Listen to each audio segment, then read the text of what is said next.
அன்பார்ந்த தமிழக மக்களே, உழைக்கும் மக்களே, நண்பர்களே, தமிழக அரசு நவம்பர் 3ஆம் தேதி எஸ்ஐஆர் குறித்து அனைத்து கட்சி கூட்டம் கூட்டி ஒரு அறிக்கையை வெளியிட்டிருக்கிறாங்க. இந்த அறிக்கை போதுமானதா? இதுதான் மக்கள் அதிகாரத்துடைய கேள்வி. ஏனென்றால் கடந்த காலங்களில் இந்த எஸ்ஐஆர் பீகாரில் என்ன நடந்தது அப்படின்னு உங்களுக்கு எல்லாரையும் தெரியும்.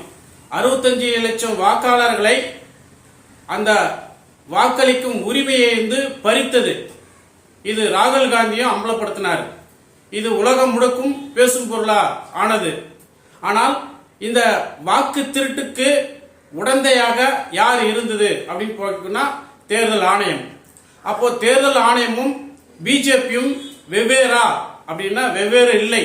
தேர்தல் ஆணையமும் பிஜேபியும் ஒன்றுதான். பிஜேபியுடைய கைத்தடி தான் தேர்தல் ஆணையம். ஆனவே இந்த தேர்தல் ஆணையம் பிஜேபியுடைய கைத்தடியாக இருந்து கடந்த பீகாரிலும் மகாராஷ்டிரா, உத்தரப்பிரதேசம், சத்தீஸ்கர் போன்ற மாநிலங்களிலே இப்படி வாக்காளர் பட்டியலிருந்து பெயர்களை நீக்கி ஒரு சட்ட விரோதமாக தேர்தலை நடத்தி ஆட்சியை கைப்பற்றிருக்குது. இது ஒரு இழிவான செயல் என்பதை ராகுல் காந்தி போன்ற தலைவர்கள் எல்லாம் எச்சரிக்கை செய்தார்கள், அம்பலப்படுத்தினார்கள்.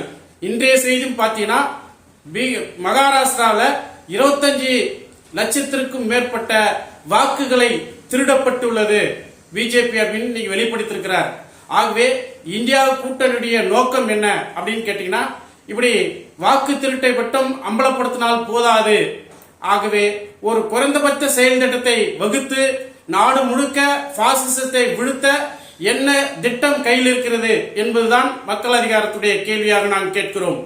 அதே போல இந்த எஸ்ஐஆர் என்பது பீகார்ல வரும்போதே நாங்க சொன்னோம், தமிழ்நாட்டை இதை கொண்டு வருவாங்க.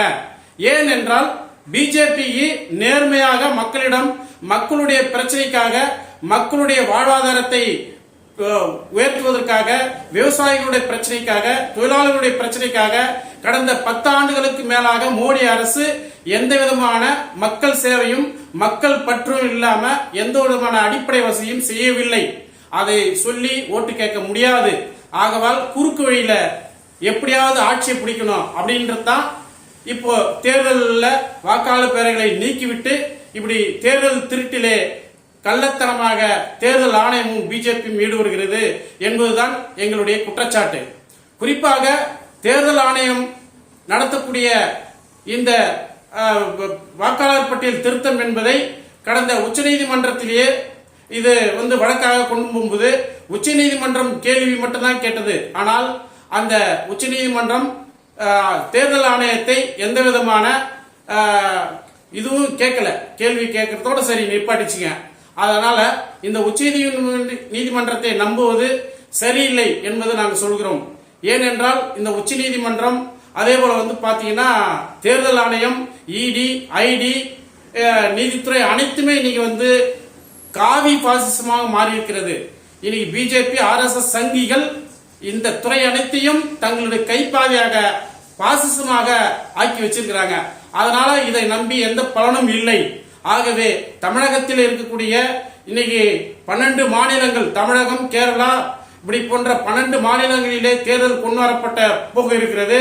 இந்த தேர்தலிலும் பிஜேபி எப்படியாவது ஆட்சி அமைக்க வேண்டும் என்பது செய்யும் பல தில்முகளையும் மோசடிகளையும் செய்வதற்காகத்தான் இந்த எஸ்ஐஆரை கொண்டு வந்திருக்கிறது.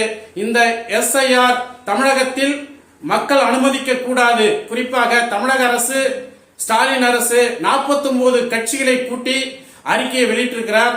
அந்த அறிக்கையின் மீது உச்சநீதிமன்றத்தில் போய் அனைத்து கட்சிகளும் வழக்கு தொடுக்க வேண்டும் சொல்லியிருக்கிறார். ஏற்கனவே பீகாரிலே வழக்கு தொடுக்கப்பட்டிருக்கிறது. ஆகவே இது உச்சநீதிமன்றத்தில் தீர்வு கிடைக்கும் அப்படின்னு நம்ப முடியுமா? இது நம்ப முடியாது. இது தமிழக அரசு, ஸ்டாலின் அவர்களே, இது பகல் கனவு, இது பலிக்காது. ஆகவே இதற்கு தீர்வு என்ன அப்படின்னு கேட்டீங்கன்னா, மக்களிடத்திலே போய் இதை பரவலாக கொண்டு சேர்க்க வேண்டும். பிஜேபியினுடைய மோசடிகள் கடந்த காலங்களில் நடத்தப்பட்ட மோடியினுடைய அந்த 500, 1000 செல்லாதுன்னு எப்படி ஒரே இரவு அறிவிச்சு பாத்தீங்கன்னா சொன்னாங்களோ, மோடி சொன்னாரோ, அதே போல இன்னைக்கு தமிழகத்தில் இருக்கக்கூடிய 6.5 கோடி மக்களுடைய வாக்குரிமையை ஒரே நாளிலேயே செல்லாதாக்கி விட்டு புதுசாக இன்னைக்கு எஸ்ஐஆர் மூலமாக 2 பதவிகளை கொடுத்து புதிதாக சேர்க்கிற வேலையை செஞ்சிட்டு இருக்காங்க. ஆனா இதுவும் ஒரே மாதத்துல முடிக்க முடியுமா அப்படின்னா முடிக்க முடியாது. இது தேர்தல் ஆணையமும் பிஜேபியும் திட்டமிட்டே செய்யக்கூடிய ஒரு சதி திட்டம். எப்படியாவது தமிழகத்திலே பிஜேபி ஆட்சி அமைக்க வேண்டும், அதற்காக எப்பேற்பட்ட தில்லுமுலையும் மோசடிகளையும் செய்வதற்கு தேர்தல் ஆணையமும் பிஜேபியும் தயாராக இருக்கிறது. இதை தமிழக மக்கள் புரிந்து கொள்ள வேண்டும். குறிப்பாக தமிழகத்தில் இருக்கக்கூடிய இந்த 49 கட்சிகளும் மக்களை திரட்டுவதுதான் தீர்வு என்பதை நாங்கள் சொல்கிறோம். இந்த அனைத்து கட்சி கூட்டத்திலே பிஜேபியினுடைய தொங்கு சதையாக இருக்கக்கூடிய அதிமுக, பாமக, அதே போல டிவிகே, சீமான் போன்ற கட்சிகள் பங்கேற்கவில்லை. இவர்கள் எல்லாம் எப்படியாவது பிஜேபியுடைய கூட்டணியோடு தொங்கு சதையாக இருந்து கூத்தடிக்கலாம் என்று எதிர்பார்க்கிறார்கள். ஆகவே தமிழக மக்கள் வெளிப்படையாக இந்த பங்கேற்காத இந்த 11 கட்சிகளை மக்கள் புறக்கணிக்க வேண்டும். அவர் அதோடு மட்டுமல்ல, இந்த படிப்படியை மேற்கொள்ள வேண்டும். குறிப்பாக இன்று நாடு முழுக்க கார்ப்பரேட் காவி பாசிசம் அபாயம். குறிப்பாக கார்ப்பரேட் முதலாளிகளுக்கு தங்கு தடை இல்லாமல் சேவை செய்வதற்காக மோடி அரசு தீவிர நடவடிக்கை எடுத்து வருகிறது. ஆகவே நாடு முழுக்கவும் பிஜேபி அதிகாரத்தில் இருக்க வேண்டும். ஒரே தேர்தல், ஒரே நாடு, ஒரே அதிகாரம், ஒரே ஆட்சி முறை இப்படி கொண்டு வந்தால் கார்ப்பரேட்டுகளுக்கு தங்கு தடை இல்லாமல் நாட்டை தார்வார்க்க முடியும். பொதுத்துறை நிறுவனங்களை தார்வார்க்க முடியும். இயற்கை வளங்களை கூறு போட்டு அவர்களுக்கு விற்க முடியும். விவசாய நிலங்களை பறித்து கொடுக்க முடியும். தொழிலாளர்கள் நசுக்கி தொழிலாளர்கள் உழைப்பை சுரண்ட முடியும்.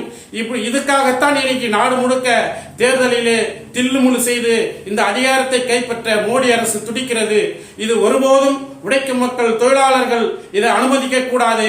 ஆகவே இதை ஒட்டித்தான் நாங்கள் பல கட்டுரைகளை எங்களுடைய மக்கள் அதிகாரத்தினுடைய வெப்சைட்ல, இணையதளத்திலே இந்த மோடியை ஒட்டியும் மோடியுடைய கடந்த கால ஆட்சி குறித்தும், எப்படி இந்த தேர்தல் ஆணையம் உச்சநீதிமன்றனுடைய செயல்பாடு குறித்தும், இந்த எஸ்ஐஆர் போக்கு குறித்தும் பல கட்டுரைகளை நாங்கள் எழுதி வைத்திருக்கிறோம். இந்த கட்டுரைகளை உழைக்கும் மக்கள் படிக்க வேண்டும். அந்த அடிப்படையிலே RSS பிஜேபியை சேர்ந்த சங்கி கும்பலை தமிழ்நாட்டில் இருந்து மட்டுமல்ல இந்தியாவில் இருந்து அப்புறப்படுத்த உழைக்கும் மக்கள் வீதியில் இறங்கி போராட வேண்டிய அவசியம் இருக்கிறது என்பதை மக்கள் அதிகாரத்தின் சார்பாக தெரிவித்துக் கொள்கிறோம். நன்றி, வணக்கம்.